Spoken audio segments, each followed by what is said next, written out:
I'm obviously a Broncos fan, but this felt different to me too because I met you pretty soon after you got the job. And I remember thinking, how is this going to work? This guy just belted Queensland in the Origin and he's going up to the most parochial side in Queensland. Are you mad? I think we did talk about that. Mad Madge. Yeah, it was a big decision because honestly, coaching New South Wales was a very special thing for to be a part of as a coach. Asshole. And yes, I accept all those sorts of things that have been said about me. But look, when the Broncos job came about, it was very sudden, and all of a sudden, I had to make a decision. And the history of the Broncos. I was a young player coming through in the early 90s when the Broncos and the Raiders were big teams, and obviously could see how big the club was and the size of it and the noise and the expectations that they have at that club, at the Broncos, sorry. It was hard to knock back. And I just love the day-to-day coaching. I remember that I think I actually spoke to you, believe it or not, after the Origin win. And I walked back into the hotel and I sort of went back into the hotel wanting to see all the players before they'd had to shoot off back to the clubs, and they're all gone. It was actually quite a really weird feeling because I guess when you win in the NRL, you're with your players for long periods of time, but I never had that. It's something there that I missed, and then when the opportunity came to come back into the NRL and a club like the Broncos, I had to take it. What were your greatest concerns? Because the Broncos, like I said, they're such a well-established club. It's a parochial market, and the media is intense. The pressure is immense. What worried you the most? Oh, I don't know whether or not I'd say I was worried. I just knew that if I took the things that I've learned over my coaching career and apply them and get the right people around me, that was something there that I did first. I felt that things could move in the right direction. You don't know, but I thought, if I can get the playing group to understand the work ethics that I want to try and put in place, the organisation. There was a lot of conversations early days with the chair, the board and the CEO and about what I'd like to bring to the club. And I guess from there, they all aligned. I think that was something there that real early days, I felt that the alignment was there, and then we had to go to work. And, a lot was said about early days, pre-seasons, but through the walks of obviously what I've seen from a player that the great Canberra Raiders legends showed me in the early 90s of how to train, to what I've seen through my walks of Storm, Wigan and Souths. I felt that, we had to put that in place. You personally took Reese Walsh out in the Origin. Shocking hit. No, I don't know whether we'd say that, but it was one of those things that targeted. Madge, how was he when he found out that you were going to be the coach?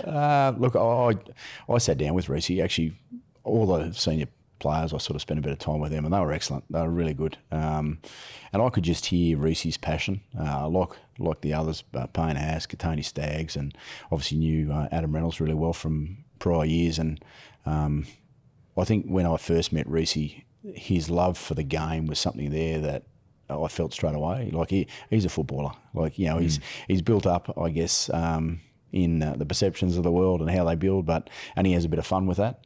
But when he becomes that rugby league player that we all watch and get excited about, the amount of work that he does in the background, there's reasons why people succeed. Did you keep a tracking device on him over the off-season?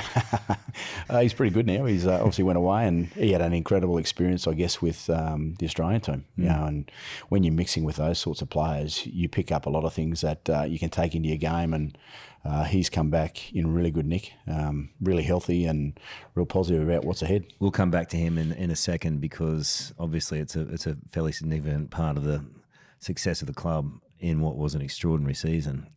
But the start of the season, you knew in the job, Ezra happens. Yeah. Do you remember the phone call? I do. Obviously, there were many opinion, and I think we had a couple of conversations around Ez's early days, and I was very fortunate that I met Ezra probably 6 years prior. I tried to sign him at a previous club that I was at, and I got to know Ezra via quite a number of Zooms because it was through the COVID period, and I got to know Mum and the family and how they are as people, and that's what I always went back to. I just remember this young young man, and Mum, great people. And Mum was very strong in her leadership and how she spoke. And I felt, well, that's inside Ez. And I guess sometimes the environment around you takes you on a bit of a path that gets you in a bit of bother. And unfortunately, he did that. But the way I saw Ezra own what he'd been through, he obviously got himself some help out wide. He then went to work for 10 weeks straight, went out and got on the tools and I suppose what they say is a real job. I don't think we can call ourselves working in a real job in the rugby league world, but he worked, he trained in the morning on his own, trained at night, and continually did stuff about himself, which helped him get to where he is now. Big decision for a coach, that one early on, a player of that significance for the side. And do you cut him loose? Is it that significant a crime to fit the time?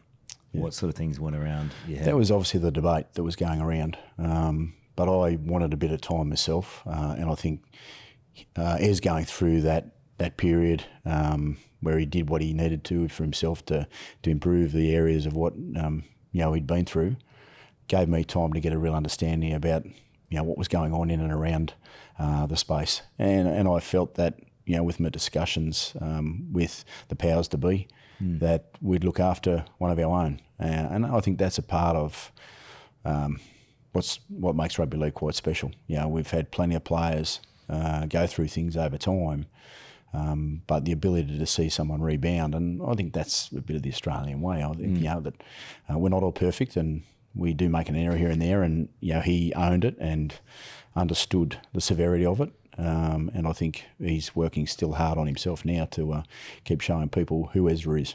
You had to look at him and believe it. Yeah. And you did. Yeah.